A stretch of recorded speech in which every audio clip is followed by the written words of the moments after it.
Como lo habíamos dicho al principio de nuestro programa, el 90% por dar alguna, no sé si decir certera estadística, pero el 90% de argentinos y argentinas debe tomar mate seguramente en nuestro país en algún momento del día.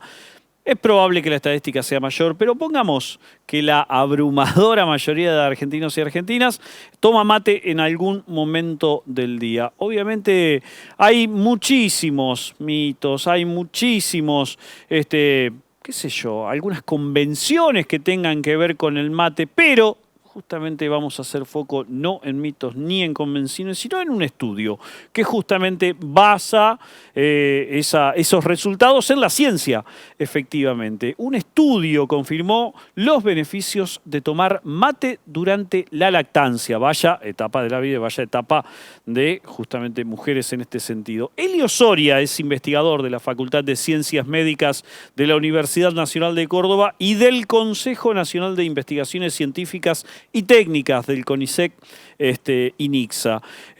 Bueno, justamente forma parte de este grupo de profesionales que llevó adelante este estudio y tiene la amabilidad de atendernos a través de la pantalla, a través de la virtualidad. Elio, un gusto hablar con vos. Sergio Ferreira es mi nombre, desde Santa Fe te estoy saludando. Un gusto, muchas gracias por la invitación y el interés. ¿Qué motivó este estudio? ¿Cómo es que nació el objetivo de estudiar el mate específicamente en la etapa de lactancia? Bueno, nosotros trabajamos, nuestra población de interés siempre han sido las personas lactantes en el primer año de puerperio de posparto, porque entendemos de que es una etapa muy susceptible de muchos cambios y que no está necesariamente abordada de manera integral como para cuidar diferentes aspectos tanto de salud física como mental. Ujú. En el caso particular del mate tiene que ver con un poco lo que decías en la introducción. Hay mucho mito o idea a priori o cosas que van variando de acuerdo a criterios profesionales. Entonces, ahí es muy importante confirmar beneficios viejos en cualquiera de los sentidos para poder establecer pautas o recomendaciones un poquito más generales y sólidas. Claro, claro, claro. ¿Cuánto tiempo llevó la investigación, Elio? La investigación completa llevó más de 2 años, porque está desde la etapa de diseño, la recolección de datos y el muestreo se hizo durante la segunda ola de COVID, y luego el procesamiento más las comparaciones, incluso se comparó con una muestra prepandémica que se venía recolectando desde el año 2013. Entonces, más el análisis de datos y el artículo recién salió el mes pasado, ¿no? Así que es una investigación bastante larga. Fueron 4 bebidas, por lo que tengo entendido, las que fueron parte de la investigación, ¿no? Así es, porque en realidad nuestro planteo inicial era tomar o evaluar el efecto de las bebidas que tuvieran cafeína. En nuestra población, las fuentes de cafeína son yerba mate, café, té y gaseosas. Ajá. Entonces, la idea, bueno, era comparar estas tres fuentes y también establecer un poco si estos efectos o estas asociaciones tenían que ver con el contenido de cafeína. Claro. Ahora, lo que me llama la atención, parte del informe que ha llegado a mis manos, es que el mate influye sobre el ánimo de las personas lactantes, en el buen Así es. ánimo. Así es. Nosotros, las mujeres fueron encuestadas de manera online, en el que tenían que responder una serie de preguntas, con lo cual uno estima el estado de ánimo y síntomas depresivos. Y entonces vimos que a mayor consumo de mate, estos síntomas de malestar disminuían. Entonces eso fue muy llamativo, bastante original, y no así lo vimos con el café. En el café encontramos el clásico efecto de insomnio, inductor del estrés, o sea, más ansiógeno que de otra naturaleza, que eso es conocido. Lo que fue una grata sorpresa es el hallazgo sobre el mate. ¿Hay alguna otra parte que haya disparado o alguna otra situación, camino que haya disparado justamente este resultado, que ya se esté preparando y que tenga que ver con otra parte de la investigación? ¿O pensás que la investigación por ahora está terminada en este sentido y es un hallazgo esto que están haciendo? ¿Cómo lo ves? Nosotros tenemos, la línea de trabajo lleva muchísimos años, Sí. lleva de hecho 10 años trabajando, más de 10 años. Entonces, este hallazgo particular está dentro de un contexto más grande. Ajá. Nosotros el año pasado publicamos un artículo respecto a si el mate modificaba la composición química y nutricional de la leche y no vimos cambios, o sea, establecemos que es un consumo, al menos desde este aspecto, seguro, no modifica la cantidad de nutrientes. Bien. Hemos evaluado otros aspectos de salud mental, de salud nutricional, condiciones socioeconómicas y todo sobre esta población.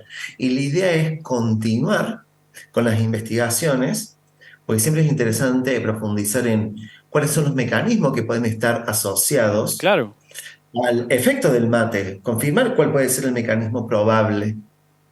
Ahora, en algún momento me tocó entrevistar calculo que habrá sido como parte de una movida publicitaria, seguramente del mundo yerbatero, pero a una sommelier de mate, se daban llamar de esa forma, Sí, reitero, no conozco. sé qué base científica tendría esto, es muy probable que haya sido una movida publicitaria del mundo yerbatero, pero hablaba de mateína. ¿Existe esta sustancia dentro o algo que se llame justamente con este nombre dentro del mate? El compuesto, o sea, el compuesto psicoestimulante del mate es la cafeína, Ajá, ¿no es cierto? Puede tener otras designaciones.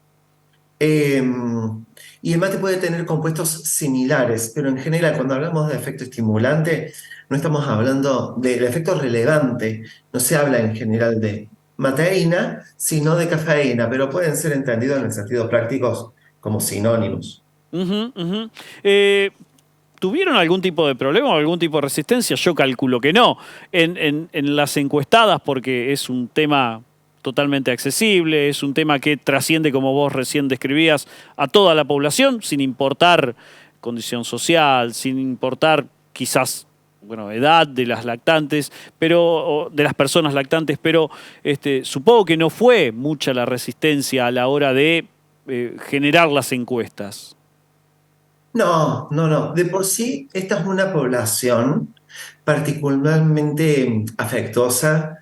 Entonces, convengamos que están pasando por una instancia, si bien es difícil, El es puerperio, una claro. instancia saludable. No es como encuestar a alguien que está enfermo por alguna patología grave y Claro. demás.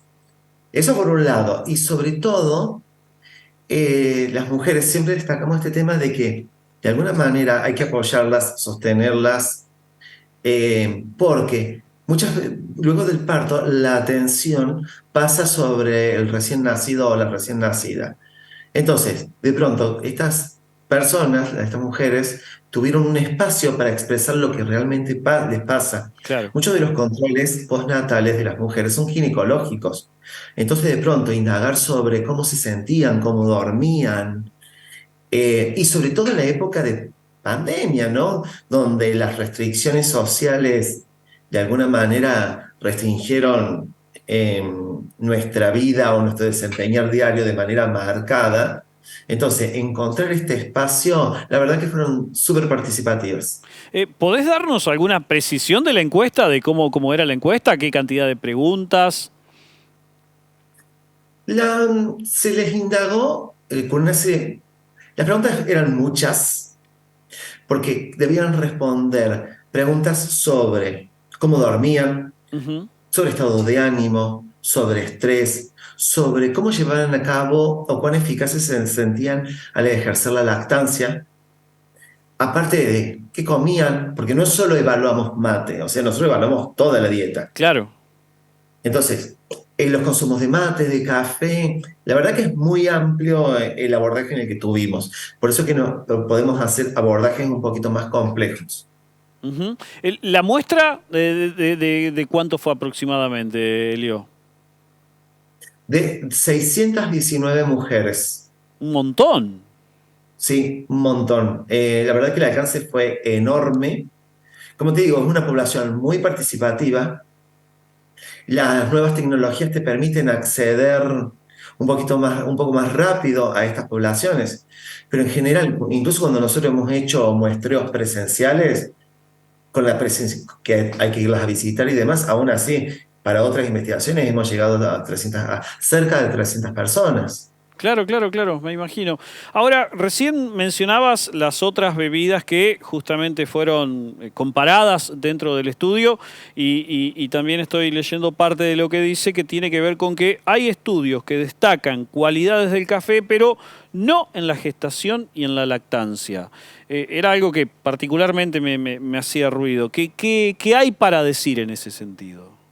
Sí, hay que entender que cuando uno habla de cualquier investigación y si queremos hacer una comunicación responsable de los resultados, uno se restringe a las condiciones de estudio.